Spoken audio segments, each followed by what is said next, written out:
తిరిగి BCN news కి స్వాగతం.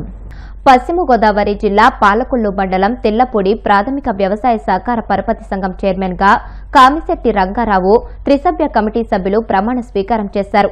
అనేక సేవా కార్యక్రమాలు చేస్తూ గ్రామ దేవతలైన తెల్లపాయమ్మ, మారమ్మ అమ్మవార్లకు 2 కోట్ల రూపాయలతో ఆలయం నిర్మించి కామిశెట్టి అయ్యప్ప నాయుడు తండ్రి రంగారావుకు సొసైటీ చైర్మన్ పదవి లభించడం అభినందనీయమని ఏఎంసీ చైర్మన్ కోడి విజయభాస్కర్ అన్నారు.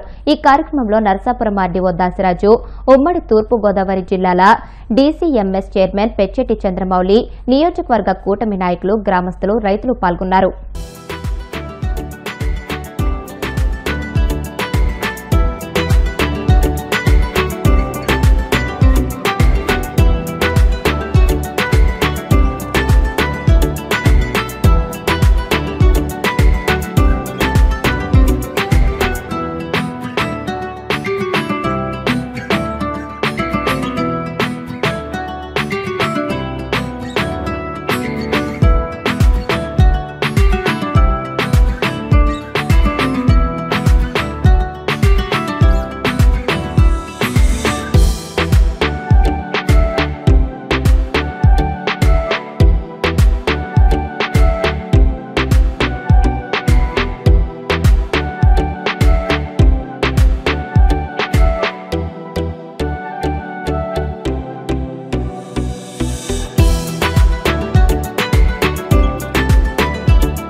ప్రీతమ మంత్రివర్యులైనటువంటి డాక్టర్ నిమ్మల రామానాయుడు గారి యొక్క ఆశీస్సులతో ఇక్కడికి నేను ఒక ఆర్డీఓగా రావడం జరిగింది.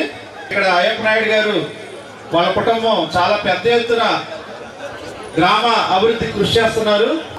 అదేవిధంగా ఈ గ్రామ పెద్దలందరూ కూడా చక్కని కృషి చేస్తున్నారు. మరి ఆ కుటుంబాన్ని ఒక మంచి స్థితిలో నిలపాలని చెప్పి ఈరోజు రంగారావు గారికి ఈ యొక్క ప్రెసిడెంట్ పదవిని, అధ్యక్ష పదవిని ఇవ్వడం జరిగింది.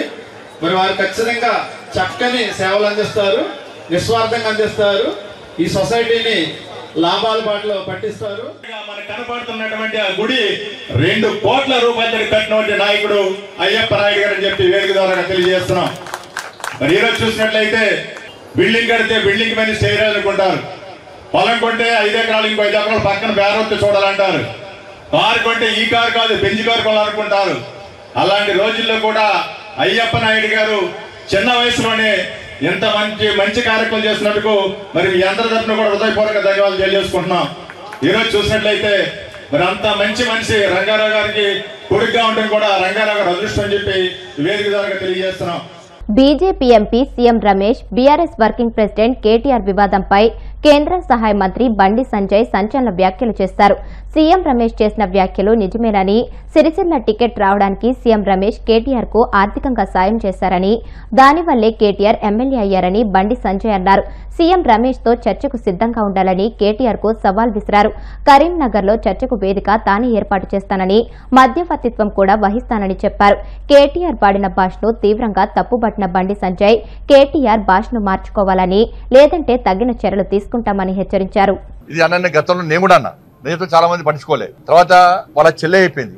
చెల్లె అయిపోయినాక మళ్ళీ ఇప్పుడు ఏమైంది, ఇప్పుడు సీఎం రమేష్ గారు చెప్పారు ఇవాళ బీఆర్ఎస్ కు వాళ్ళ పార్టీని నడుపుకునేటువంటి సత్తా లేదు, పార్టీని నడుపుకోలేని స్థితిలో బీఆర్ఎస్ పార్టీ ఉంది, పూర్తిగా అవినీతిలో కూరుకుపోయినారు. ఇలా మేం చెప్పు కాదు, నరేంద్ర మోడీ గారు నిజామాబాద్ బహిరంగ సభలో క్లియర్ గా చెప్పాడు. సీఎం రమేష్ గారు చెప్పింది వాస్తవము. కేసీఆర్ కొడుకు కేసీఆర్ టికెట్ ఇయ్యలే, ఫస్ట్ టైం కేసీఆర్ గారు టికెట్ ఇయ్యలే. అక్కడ సుధాకర్ గారు పోటీ చేస్తే ఇదే కేసీఆర్ కొడుకు పోయి సీఎం రమేష్ గారు కలిసి, నాకు మొన్న పార్లమెంట్ కలిసినప్పుడు ఇప్పుడు సీఎం రమేష్ గారు చెప్తే సీఎం రమేష్ గారు వచ్చి కేసీఆర్ కలిసారు. అరే కేటీఆర్ పోటీ చేస్తారంటే వద్దు అరే గెలవడు అని చెప్పన్నారు. అరే కేకే మహేందర్ గారు గెలుస్తారు, ఈయన గెలవడు అన్నారు. గెలవడు అన్నాక ఏం చేశారు, సీఎం రమేష్ గారు ఎట్లా నొప్పించారు, కేసీఆర్ గారు నొప్పించి సుధాకర్ గారు డ్రా చేయించారు. అప్పుడు పరిస్థితి ఏంది, కేసీఆర్ పరిస్థితి, కేసీఆర్ కొడుకు పరిస్థితి 3 తల షర్టు, రబ్బర్ చెప్పులు, ఆ ఫోటో చూసినమైతే అది. అప్పుడు సీఎం రమేష్ గారే ఆర్థిక సాయం చేసిండు. సీఎం రమేష్ గారే ఈ కేసీఆర్ కొడుకు ఆర్థిక సాయం చేసిండు. సీఎం రమేష్ గారు చేసిన ఆర్థిక సాయంతోనే నువ్వు ఎమ్మెల్యే అయినా వేయాల. ఇది ఫ్యాక్ట్. ఇది బీఆర్ఎస్ నడుపుకోలేని స్థితిలో నువ్వు బీజేపీలో విలీనం చేద్దాం అనుకున్నావు. నరేంద్ర మోడీ గారు నిజామాబాద్ సభ వేదికగా క్లారిటీ ఇచ్చిండు. కేసీఆర్ గారు నాకు వచ్చిండు, నాకు ఆరోగ్యం బాగలేదు, నా కొడుకును ముఖ్యమంత్రి చేస్తా అని చెప్పన్నాడు. నేను క్లియర్గా మాది వారసత్వ రాజకీయాలకు మేము వ్యతిరేకం, మేము ఎట్టి బస్తో దాన్ని సహించము, మేము సపోర్ట్ చేయమని చెప్పి నరేంద్ర మోడీ గారు క్లారిటీగా చెప్పిండు. ఆ రోజు చెప్పిండు, బహిరంగ సభ వేదికగా చెప్పిండు. సీఎం రమేష్ గారికి అదే చెప్పారు, ఎందుకంటే వారసత్వ రాజకీయాలకు వ్యతిరేకం, మేము అవినీతికి వ్యతిరేకం. ఇవాళ బీఆర్ఎస్ పార్టీ ఏంది? ఎవరి పార్టీ బీఆర్ఎస్? బిడ్డ, కొడుకు, అల్లుడు, సరగుడు కొడుకు, తండ్రి, వీళ్ళ పార్టీ బీఆర్ఎస్ పార్టీ. ఎట్లా ఒప్పుకుంటాం మేము? దేశంలో కాంగ్రెస్ పార్టీ యొక్క వారసత్వ రాజకీయాలకు వ్యతిరేకంగా మేము ఫైట్ చేస్తున్నాం. మేము మళ్ళీ పూర్తిగా అవినీతి కూరుకుపోయింది బీఆర్ఎస్ పార్టీ. మరి సీఎం రమేష్ గారు మాట్లాడిన దానికి ఇలా కేసీఆర్ కొడుకు సమాధానం చెప్పాలి. ఏదో మీడియా ఉంది కదని చెప్పి అది ఏ భాష నేను ఎంత బాగా అనిపించింది అంటే, చలో చర్చకు సిద్ధమా, చర్చ వేదిక నేను ఏర్పాటు చేస్తాను. మీరు కరీంనగర్, హైదరాబాద్ చలో డే టు టైం కేసీఆర్ కొడుకుని డిసైడ్ చేయమను. సీఎం రమేష్ గారిని రమ్మంట, నేను ఇన్వైట్ చేస్తా. నువ్వు వస్తావా? రేవంత్ రెడ్డికి సంబంధమే. తప్పించుకునే మాటలు చెప్పకు. మళ్ళా నువ్వు తప్పించుకునే మాటలు ఏదో అందరు ఇంటర్వ్యూ అని చెప్పకు. నువ్వు సీఎం రమేష్ గారు సవాల్ చేసింది నీకు. సీఎం రమేష్ గారిని నేను ఇన్వైట్ చేస్తా. కరీంనగర్ వేదికనా, హైదరాబాద్ వేదికనా, చర్చకు నువ్వు సిద్ధమా? ఆయన చెప్పినట్టు అనేక విషయాల మీద చర్చకు నువ్వు సిద్ధమా? పాపం సీఎం రమేష్ గారికి కేసీఆర్ కొడుకు నాస్తికుడు అని తెలియదు. అందుకే నువ్వు నవ్వినవో దేవుడు అంటే నేను ఫోన్ చేసిన నిన్న అన్న, నువ్వు అట్లా వెంటకే దేవుని ఒట్టు పెడతానని నాస్తికుడు దేవుడు నమ్మ నాస్తికుడు చెప్పిన. చర్చకు సిద్ధమా కేసీఆర్ కొడుకు? చెప్పు. వేదిక మేము ఏర్పాటు చేస్తాం. దానికి కావాలి తప్ప వాళ్ళ దీనికి రేవంత్ రెడ్డి గారికి సంబంధం ఇలా. ఆ భాష ఏందన్న, నిన్న ప్రభుత్వం చాతకంతనం, ముఖ్యమంత్రి ఎవరన్నా కానీ అన్న అరే హౌలే అట, అరే హౌలే. కలెక్టర్లు నిన్న కలెక్టర్ గాని వన్ అయ్య గాని, కలెక్టర్ గాని వన్ అయ్య గాని అట, పోలీసోడు. ఇది కేసీఆర్ కొడుకు వాడే భాష. కలెక్టర్ గాని వన్ అయ్య గాని అట. ఇది అన్ని భాష? ఇది తెలంగాణ భాషనా? ఇది తెలంగాణ యాసనా? ఇది ఇంత అహంకారం ఎందుకు? కనీసం సంస్కారం లేదు. సంస్కారహీనుడు నువ్వు. సోషల్ మీడియా వేదిక చేసుకొని దుబాయ్ సిగ్గు లేకుండా దుబాయ్ నుండి సోషల్ మీడియా నడుపుకుంటూ చెప్పిన మా కార్యకర్తలు చెప్పిన నీ సోషల్ మీడియా మిత్రుడే పేరున్నది, వీళ్ళ పేర్లు బిడ్డ అందరూ ఒక 4 పేర్లు మా దగ్గర ఉన్నాయి. మాకు వ్యతిరేకంగా, మా పార్టీకి వ్యతిరేకంగా కాంగ్రెస్ పార్టీ వాళ్ళు అంటే భరిస్తారు. వాళ్ళు రాహుల్ గాంధీ తిట్టిన భరిస్తారు, ముఖ్యమంత్రిని హరే హౌలోన భరిస్తారు, వాళ్ళ పార్టీని తిట్టిన భరిస్తారు. చాలా వాళ్ళు కాంగ్రెస్ వాళ్ళు. కానీ నరేంద్ర మోడీ గారిని కానీ, మా ప్రభుత్వాన్ని కానీ, మా పార్టీ నాయకుల బిడ్డ ఇంకొకసారి ఆ స్క్రైబు ఈ స్క్రైబ్ పేరుతో మాట్లాడే ప్రయత్నం చేస్తే పక్కా దాడులు గ్యారెంటీ జరుగుతాయి. పక్క 2 హోమ్ మినిస్టర్కి చెప్పొద్దు. కానీ నీ అరాచకం పెరిగిపోతుంది. దాదాపు 100 సోషల్ యూట్యూబ్ ఛానల్ పెట్టుకొని అడ్డాదారిలో సంపాదించిన పైసలు వాళ్ళకి వెచ్చించి వాటి ద్వారా ఏదో చేయాలని చూస్తున్నావు. ఏం కాదు, దాంతో చేస్తున్నావు. అధికారానికి వచ్చినావా? ఉన్న సీట్లు వీకినాయి. నేను మా కార్యకర్తలు కూడా చెప్తున్నాను. నేను ఈ కేసీఆర్ కొడుకు యూట్యూబ్ ఛానల్ వేదికగా తప్పుడు వ్యాఖ్యలు చేస్తున్నాడు, తప్పుడు ప్రచారం చేస్తున్నాడు. ఎక్కడికక్కడ అడ్డుకోని, దొరికిన అడ్డుకోని. చలో కేసులు అయితే కేసులు అని. అరే మోడీ గారు మీరు సౌండ్ వ్యాఖ్యలు చేస్తారు. హోమ్ మినిస్టర్ చెప్పొద్దు నేను, కానీ నువ్వు నీ హద్దు మీరిపోతున్నాను. పక్కా ఉంటా, పక్కా 100% ఉంటా. కరీంనగర్ వేదిక రెడీ, నేను వేదిక ఏర్పడేస్తాను. నేను కేసీఆర్ కొడుకు చెప్తాను, పక్క చెప్తాను. నేను చెప్తున్నా, సీఎం రమేష్ గారు రమ్మంటా. నేను సీసీ ఫుటేజ్ తో సహా 10 సంవత్సరాల నుంచి కాంట్రాక్టర్తో సహా, నువ్వు చంపిన కమిషన్లతో సహా, నువ్వు పాల్పడ్డ అవినీతితో సహా అన్ని తీసుకొని ఆయన వస్తాను రెడీ ఉన్నాడు. నువ్వు ఎప్పుడు వస్తావో టైము డేట్ ఫిక్స్ అయ్యి, నువ్వు మళ్ళీ దీన్ని తప్పించి ప్రజల దృష్టి మళ్లించడానికి, మీడియా అటెన్షన్ డైవర్ట్ చేయడానికి నువ్వు మళ్ళీ వేరే పెడితే నేను పబ్లిక్ క్షమించాను. వార్తలు ముగించే ముందు ముఖ్యాంశాలు మరొకసారి.